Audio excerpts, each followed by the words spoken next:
ma?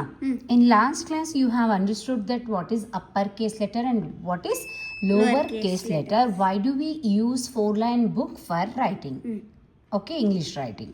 So now I will start you to teach English grammar. Are you ready to learn? Yes. Yes. Then fine. In the beginning stage, we call it alphabet, right?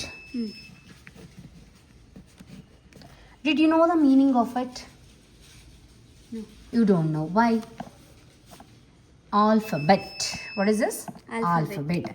Even in Kannada, we call it Varnamale. What we say? ವರ್ಣಮಾಲೆ. Okay, what do you mean by male?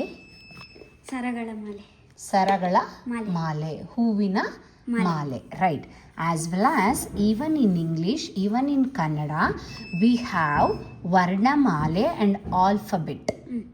Understood? So, alphabet has